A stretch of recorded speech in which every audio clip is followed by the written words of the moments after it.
Hey everybody, Jim LeDuc here. Welcome back to the Old Guy Show. I think this is number 11 now.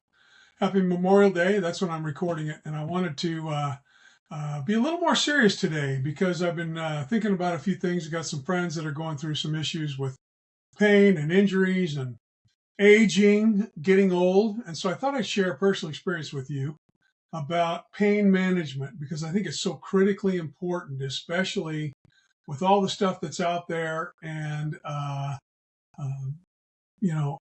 drugs available, whether it be through your doctor, which is the right way, or other outlets of drugs, which are the wrong way.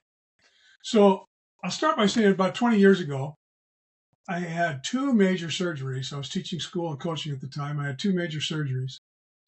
The first one was my gallbladder went bad. In fact, I was um, having these terrible pains in my sternum area, not my heart, my sternum.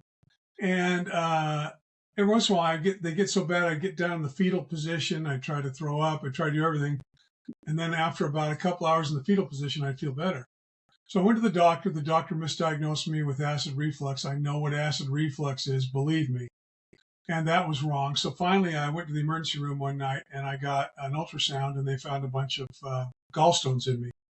So I was immediately put in the hospital, and I was in a lot of pain. And I'm sitting there in my hospital room, and the nurse comes in. She goes, "I understand you are in pain." And I said, "Yes, I am. As a matter of fact, I am. These gallstones are killing me." She said, "Would you like something for your pain?" And I said, "Yes, I would. Thank you." She said, "Well, what would you like?" And I felt like I was at a restaurant. And I said, "Well, what do you have?" And she goes, "Well, we have morphine." And I said, "Okay," because I had that before. That's pretty good. "Got anything else?" She goes, "Yeah, we have Dilaudid." Now, I'd never heard that word before. I said, sounds interesting. Tell me more. And she said, it's 10 times more potent than morphine. And I said, I'll take that one. And I remember when they put it in my IV, I remember vividly melting into my sheets like, oh my gosh. And right then, I was a drug addict. I mean, I could have been. There's an addiction gene in my family anyway. And if there's an addiction gene in your family, you got to be very careful. Remember, uh, the laws of nature nurture tell us that we are all born with genetic predispositions that are either activated or remain dormant based upon environmental factors. So if you have something that triggers a genetic predisposition, such as an addiction, which I did right then and there, now you've got to be very, very careful, which I want to talk about. So that was in the fall of the year. In the spring of the year, I was having really bad back problems. I'm 6'5". I have a 33-inch inseam. My torso is really big. I was coaching football. I was doing all the stupid things like linemen did and getting in my stance and hitting the sled and all these dumb things I should not have been doing. Playing basketball, all this stuff. So anyway, my back got really bad. I went to a neurologist and he told me from an MRI that I had my two lower discs, L5 and S1, they were gone. There weren't any discs left. So I went in for a surgery, back surgery, and I had this major surgery. They went in through my stomach. They put a couple of plates in my spine, and they put a couple of synthetic discs in my spine, and then they closed up the front with another plate and four more screws, and that was it. That was a permanent appliance, if you want to call it that, in my lower back. Afterwards, I remember the first night I was in so much pain. In fact, the hospital was full. They didn't have any rooms. They stuck me in the storage room. There was a lady down the hallway screaming, "Get me out of here! Get me out of here!" And she was loony. They told me. And there was no air in the storage room. I was sweating. I had like a little washcloth covering my private parts. I was sweating, and my wife was there, and her friend was there, and I said some bad words. But I was very frustrated. But one thing they did do is they gave me a morphine drip. If you don't know what a morphine drip is, you got this little thing and you're holding a little clicker in your hand. And they told me, they said, "Okay, so we have a morphine going through this little box by your bed and it goes up to your IV and you can push that button and you'll get some morphine." I go, "Fantastic." So I remember that night they said, but it's only going to do it every 8 minutes. But I can assure you, I promise you, I didn't miss 1 second of the next 24 hours every 8 minutes hitting that thing. And just like the rat, I call him the world's happiest rat. So there was a sex study with rats. And they put this rat in this electrified grid.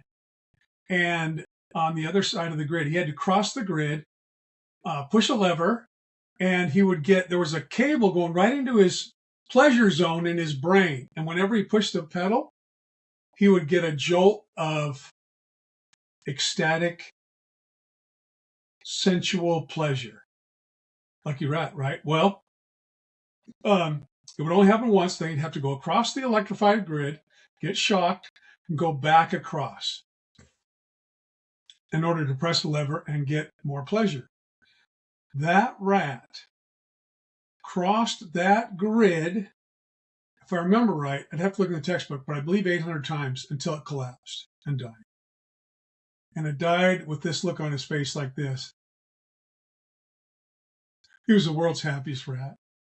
But here's the other thing, part of the study. He would not cross the grid for food or water. So pleasure zones are very, very powerful. We have to be very careful. So I was getting better, went home, going through physical therapy, stuff like that. I had to wear this like turtle shell thing. And I remember I was getting Norco, I think, or Oxy. And after a couple of months, I was hooked on this stuff. And what I found out is even though I thought I should be getting better, I was needing more medication for my pain. And then I started thinking about, where am I going to get this stuff? You know, I thought about going down the street, going down 6th Street Park where there's cardboard homes, and see if I could get something that might be a little more lasting. I never did. I'm smarter than that. But it was starting to get a little out of control. So I met with a pain specialist, and this pain specialist told me something that many doctors won't tell you. And that's why I'm telling you today. This is very serious. It's very important. So I want you to listen carefully. He told me, he said, do you know what classical conditioning is? And I said, yeah, I remember Pavlov's dogs, right? He'd ring a bell, bring food, they'd salivate. Over a period of time, all I had to do was ring a bell and they'd salivate, right? Without the food. So yeah, I know what that is. He says, well, your nerves are being classically conditioned. And they're being deceived because you have been taking pain medication so long that when your nerves send out a pain message to your brain, it says, hey, I'm in pain down here. I need medication. What the nerves are actually saying is, I need more pain medication. I said, wait a minute. Are you telling me then that I might not even be in pain, actual pain from my surgery, but because my nerves are dependent upon that medication, when the medication wears off, they send a pain message to my brain? And he said, that's exactly right. And I said, man, that is scary. He goes, you're darn right it is. So he said, do you want to get off? And I said, yeah, I want to.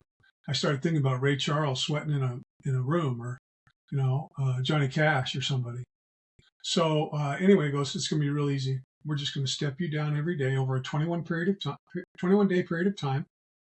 We're going to give you some tramadol, which is kind of a milder opiate that's going to kind of get you down. It's kind of like methadone on heroin, except guys got really hooked on methadone. So it's not like that. But so I did. And I stepped down. And after 21 days, guess what happened? You guessed it. The pain went away.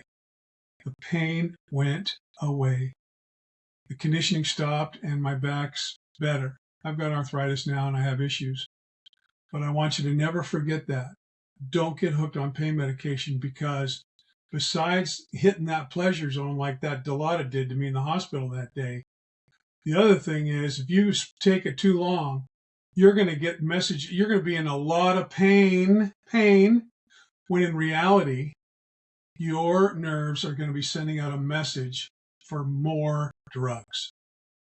So I'm not saying don't take pain medication, but I'm saying be careful, be cautious, follow the instructions of your doctor, and discuss the side effects with your doctor.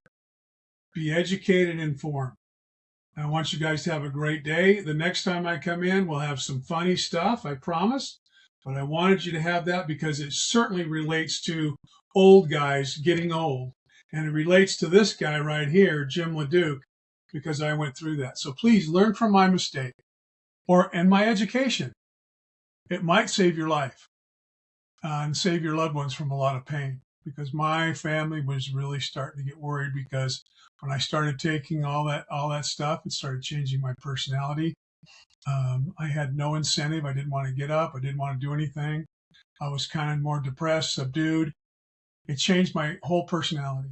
So guys, all you guys that follow me out there, because I care about you, and I really do. That's why I do this, and to entertain myself, to keep me out of my wife's hair, so to speak. I want you to be healthy and happy and age with joy and humor, not with agony and suffering.